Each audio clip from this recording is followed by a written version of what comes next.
Hello, everyone. Welcome back. I'm speaking to my friend Tanvi about India and the world, about public sector, about all kinds of topics, really.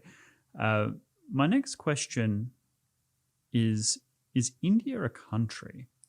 And when I ask this, obviously it's a country, with a flag and it's one of the great nations of the world.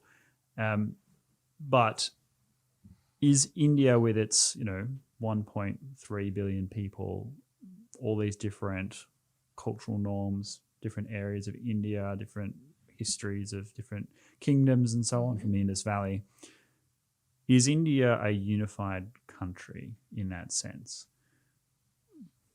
That's Like, interesting topic. Because we can talk about like what it means to be from an Indian background or what it means to be from India, and people can talk about it, sort of give views. But is it accurate? Is it? Can you say, is there something that unifies all Indians? Let's say, other than the political system. It's hard, especially if you're in India. Obviously, first and foremost, that some people might think or might not think about is cricket. Sport unifies a lot of people. So when a lot of people think India, they do think cricket. They do think Sachin. So I would say sport, but not living there, it's a little bit hard for me to answer that. But as a generalized view, just going back to what we were discussing earlier, is that India is so varied. There are so many religions in India. It's not just Hinduism, like we were saying. You've got South India that's completely different to like North India, the middle of India, the coastal areas.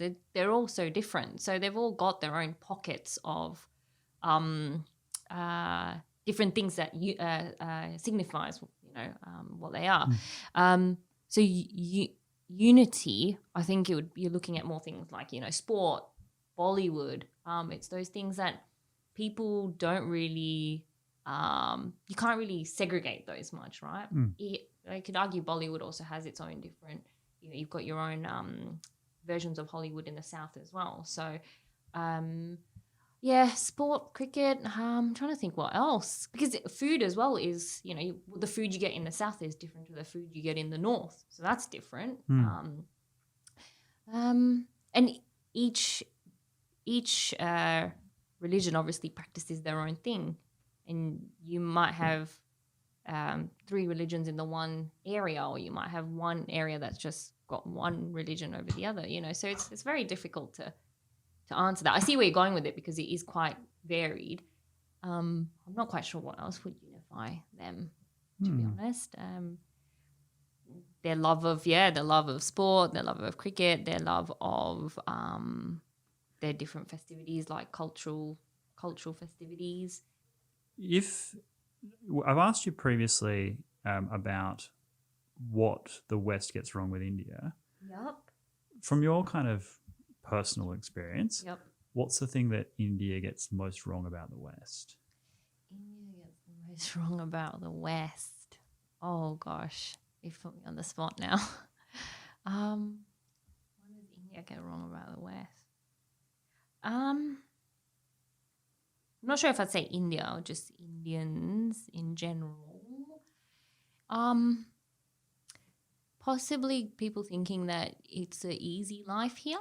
Like, because you have all the first world things at your fingertips, some people think it's an easier life here, which is not the case. Yes, we have all the necessities given to us pretty much at our fingertips. We are so well looked after, but it's not an easy life. You still have to, our cost of living is quite high here as well. You have to do things on your own here compared to other countries. Other countries, you have other people in your houses to help you with things. It's study as well here. People send a lot of their kids here from those countries to study. I think it's not an easy life here to some people that think, if we go abroad, it will be, you'll be taken care of, everything will be fine. You still have to put your hard work in to basically get where you want to get to. Things aren't delivered to you on a silver platter. and you add that with a bit of a culture shock or a completely different culture coming in, never experienced the Australian way or the Western life of living, and it's just a huge mixture of challenge. So yeah, I think that would probably be the key thing. Just off the top of my head, can't really think of anything, to be honest. What else? Well, and it doesn't have to be much. I mean, one thing that is striking is, as you say, people from India, people from the East generally, whether it's India or China, they do tend to send people right around the world, get educations in the West, move to the West, and so on. Many more Indians in Australia than Australians in India, for example. Yep. And so the knowledge kind of just seems to flow one way. Yeah. And so it's probably easier for Australians to have misconceptions about India than the other way around, simply because there's more exposure. I'll tell you one thing, though, I guess, from drawing from experience as well, is, uni is obviously something completely different. And a lot of people do send their kids here or the UK or the US to study after high school finishes. But I think possibly what some people get wrong, and this is more so from just talking to people in our community, other communities, is the level of education here. So you'll find that say, for example, year 1 to year 7 or year 1 to year 12 here, the level of education, the level of expectation is completely different in somewhere like Kenya or India. There's a higher level expected of you. There's a higher level of education. And so I know when I came here, there was things I already knew by year 2, where they teach you that here in the curriculum at, year 6, year 7 level. So I think some people, like, without, doing your research, some people might coming here, migrating here with the view that, yes, we'll put our kids into education here. It'll be great education. And it is, don't get me wrong, it's a fabulous education system. But I think the level in those younger years, there's a lot more pressure and a lot more, they're a lot more fast-paced compared to us here. So I was ahead a lot more than the kids in my year group when I moved here. But I suppose then you continue on and you go into uni. It's not as great in those countries. It's a lot better here and in the UK and in the US and other Western countries. And hence why you see a lot of people at that age, the kids are sent here to study, get an education here, because that level of education is so much better than over there. So one last question, and I'll make it about children, I guess. How much pressure is there to have children?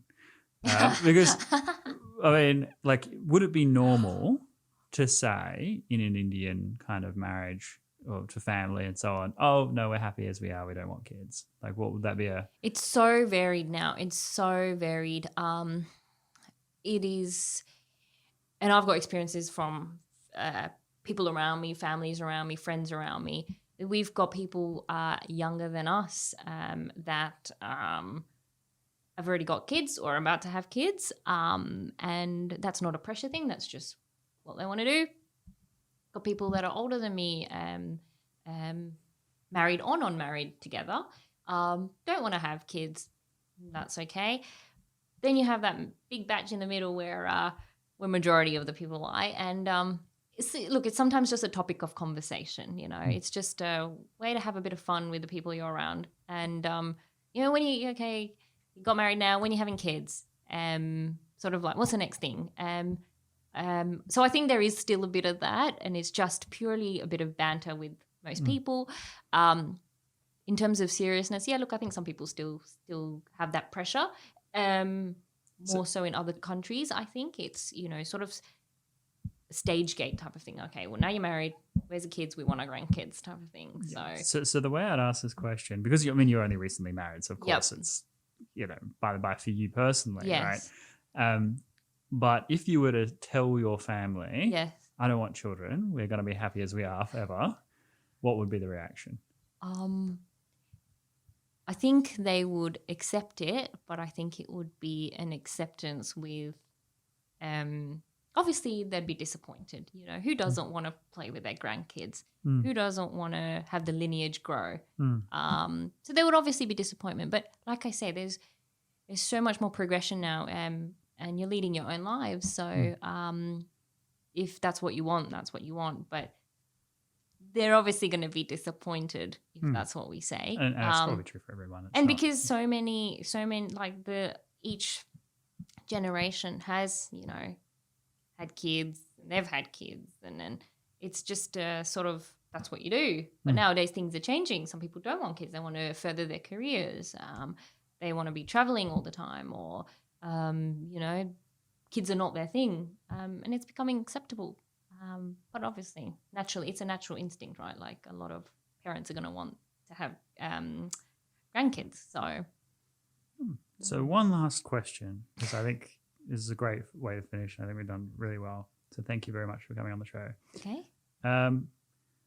Do you think that India is becoming, because you said India is progressing. Yeah. Yeah. Do you think that India is going to just emerge as another kind of Western country, or will it be still very different, you know, in the future? Obviously, you're not going to be held to this kind of guess, but just... I think they're going to change significantly, and I think part of the change will be post-COVID with everything that's happening in the world. India has a lot to offer, I think, if they play their cards right, and they look at the opportunities in front of them. They could emerge as one of the people that sort of people start to go, oh, I know about India now. Yeah, people know about the US, people know about China, people know about Australia. India, people do know about it, but not to the extent that most people should. So I think that, yes, I think if they play their cards right, I think they could emerge as quite a large economy compared to what they already are. They just have so much to offer. India has they're so diverse in each part of India. There's just so much to offer within those. I mean, look at Bangalore. They're like basically known as the Silicon Valley of India, right? So there's, for people that don't know, Ola originated from there. So I don't know how many people know about Ola originating from India. That's a huge, yeah, exactly. So huge thing. I think you'll be finding a lot more of that as we go on. You know, there's a lot more urbanization, there's a lot more technological advancements, there's a lot more startups there now. And the country is being shaped quite differently at the moment. Could be the way the new leader is obviously trying to change things up a bit. So yeah, I think a few years' time they could possibly be quite different to what they are now, and be more influential in the world. Well, welcome India onto the world stage. Thank you very much, Tanvi, for coming. We'll have to do it again sometime. Thanks for having me. Yeah. Cool. See ya. Yeah.